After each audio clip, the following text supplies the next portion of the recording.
Fala, galera da terceira série, tudo bem com vocês? Então, estamos aqui, né, mais um dia da nossa quarentena, dando continuidade ao nosso conteúdo de Química 2. Hoje a gente vai falar sobre o capítulo 14, que é o capítulo, né, que vai falar um pouquinho sobre termoquímica ainda, né? Então, para quem não me conhece, meu nome é Sara, eu sou professora de Química do Colégio Força Máxima, nas redes de Laranjeiras e São Gonçalo.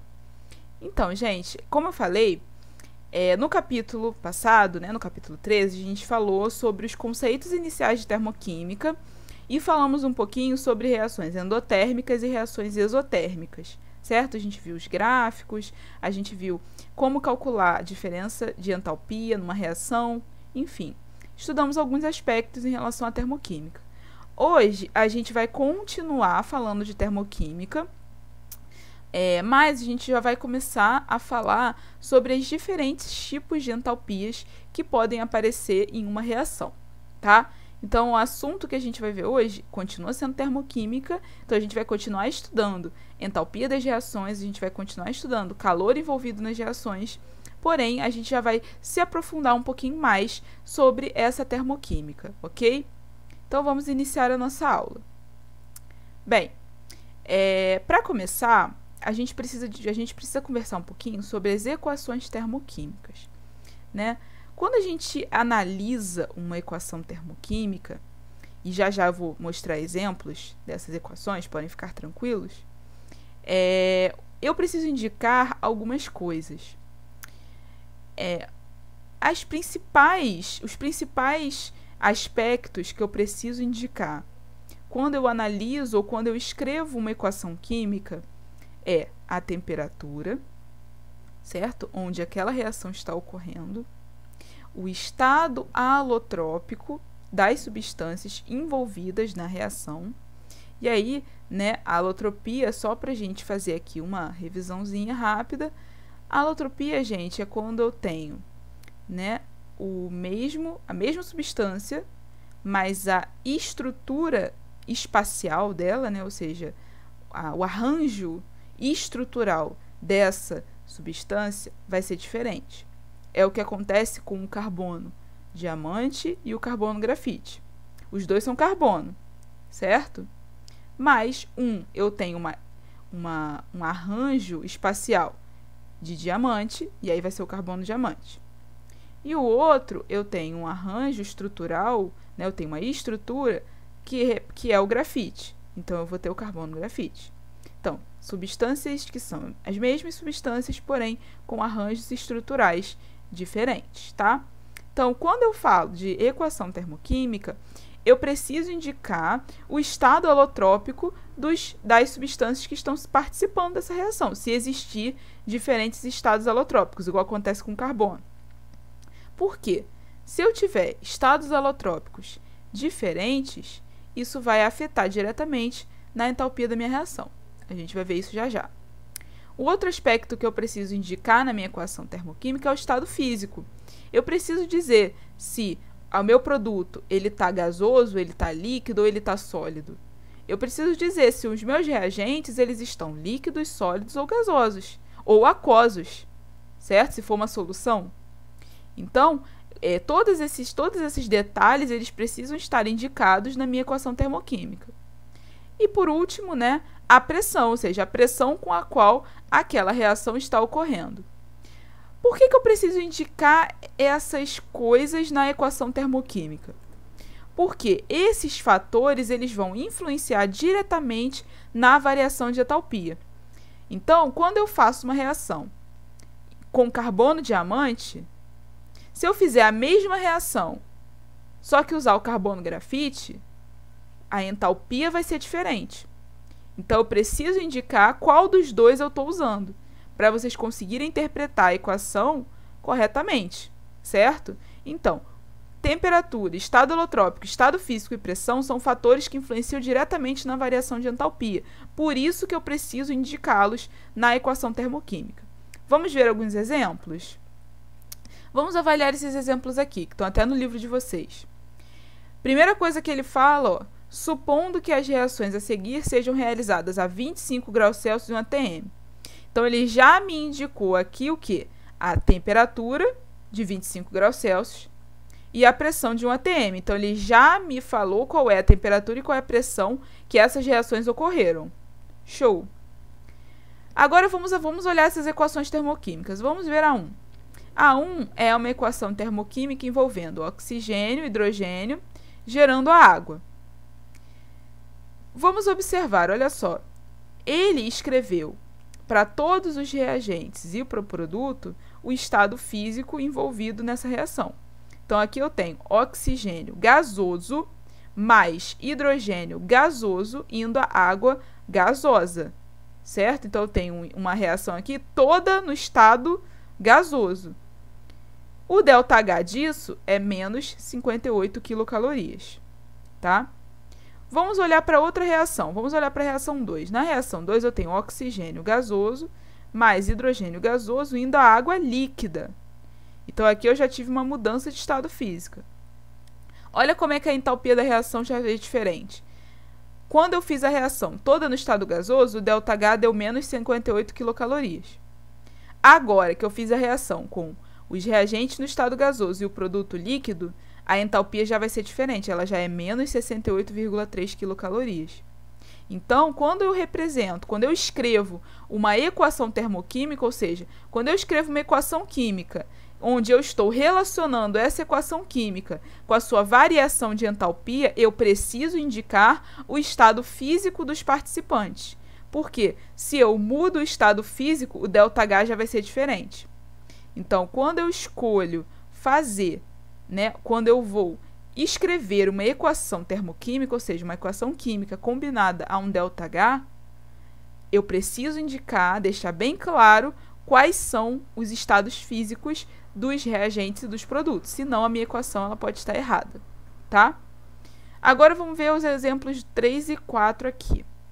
No exemplo 3, eu tenho carbono grafite mais oxigênio gasoso indo a CO2 gasoso. Esse meu ΔH, ele vai ser de menos 94 quilocalorias, tá? Então, aqui eu estou usando o alótropo carbono grafite. Na reação 4, eu tenho carbono diamante mais oxigênio gasoso indo a CO2 gasoso. E o ΔH envolvido nessa reação é de menos 94,5 quilocalorias. Ou seja, o fato de eu ter mudado, o alótropo do carbono na reação alterou o ΔH.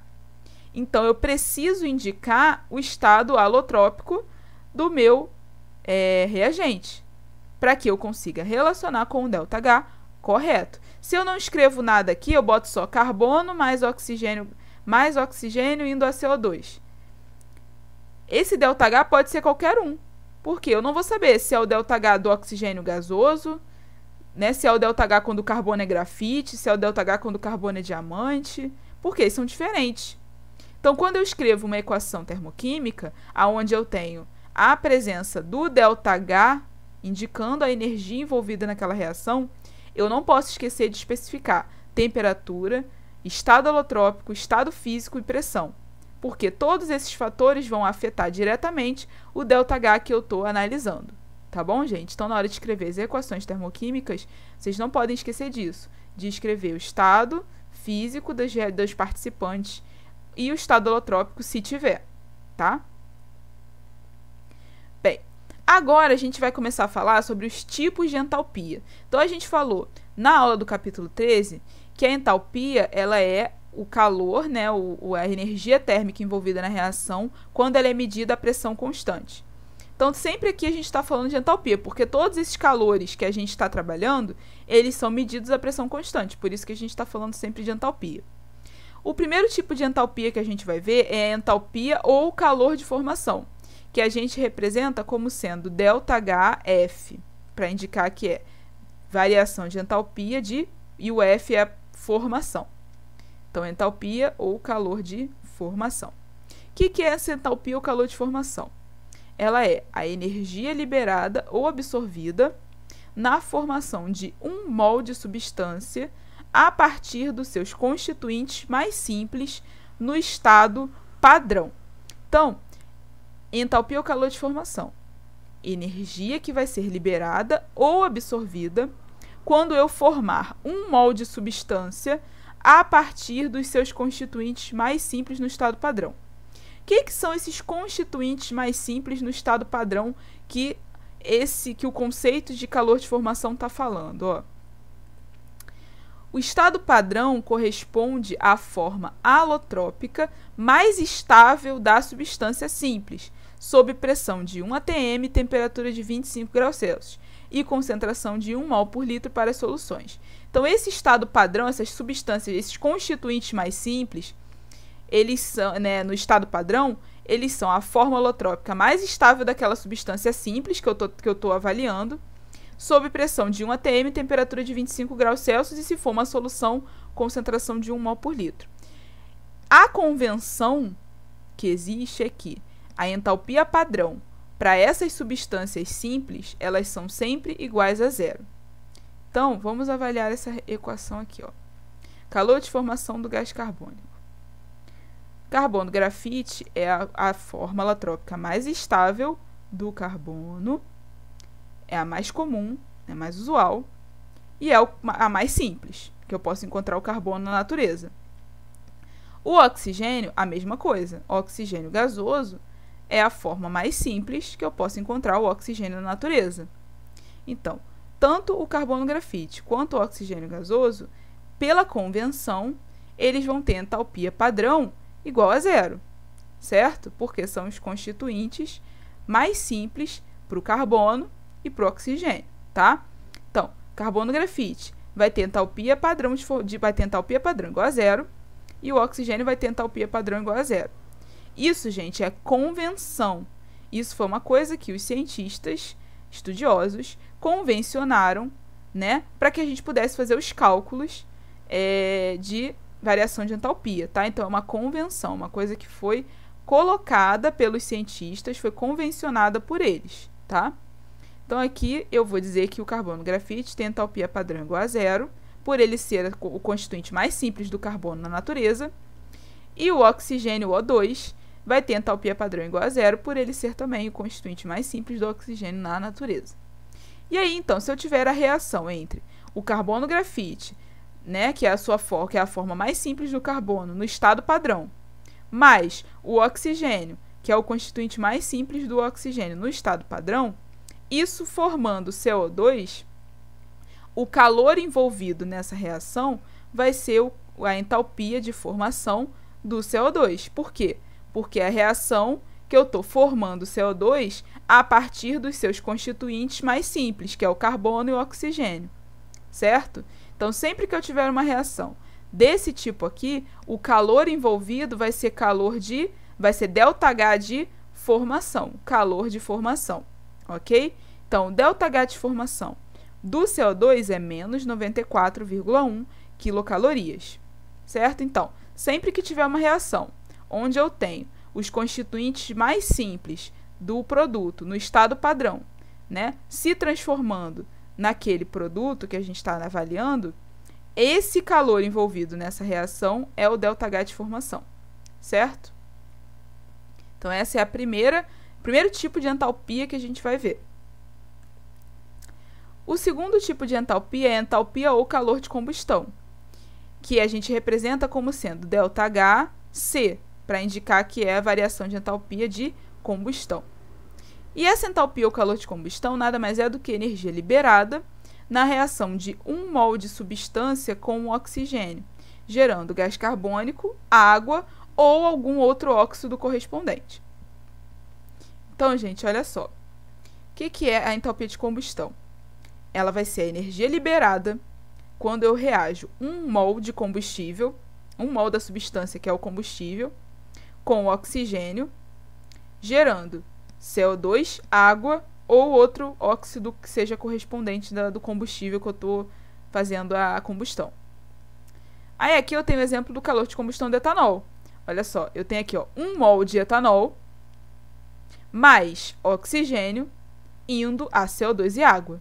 Então, eu tenho o quê? Eu tenho uma reação de combustão, porque eu tenho um combustível, que é o etanol, reagindo com oxigênio e formando CO2 e água.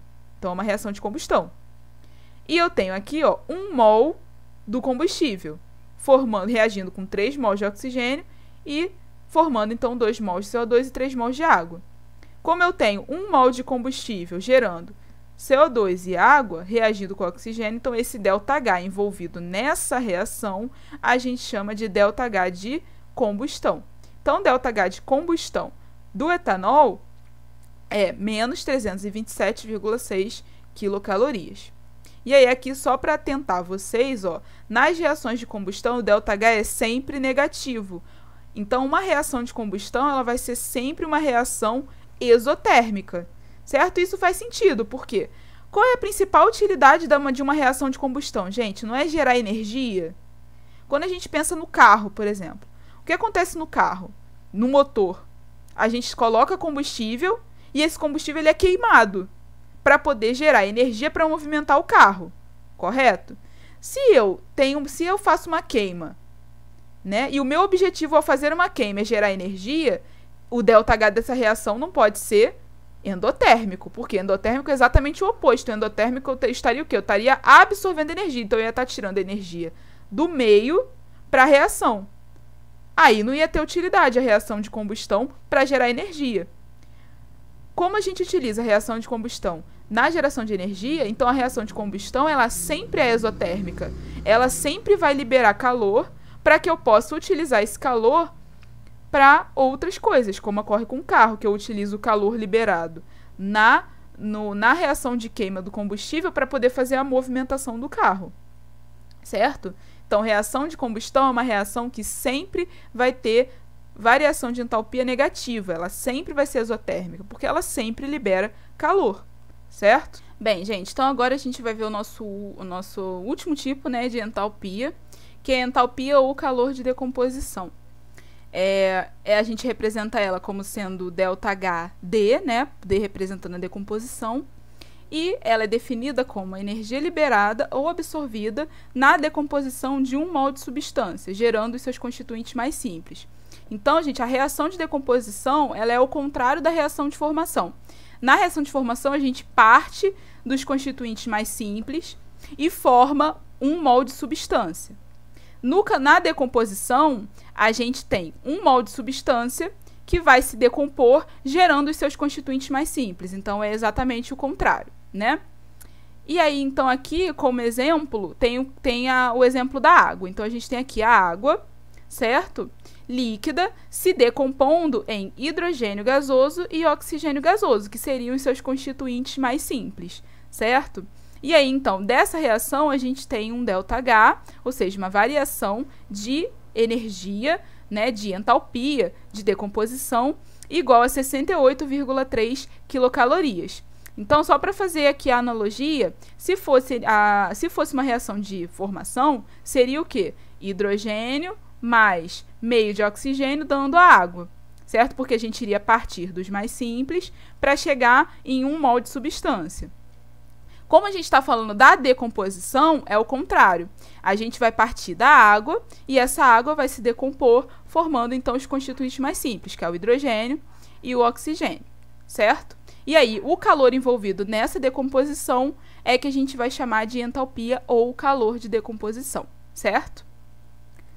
Então, gente, essa foi a nossa aula. Espero que vocês tenham aproveitado e entendido os conceitos, né, e as definições que a gente falou nessa aula, reforçando a importância de vocês fazerem os exercícios da apostila e de tirarem as suas dúvidas nas aulas online, que é o momento que vocês têm ali em contato com o professor disponível para tirar as dúvidas de vocês e resolver os exercícios, beleza?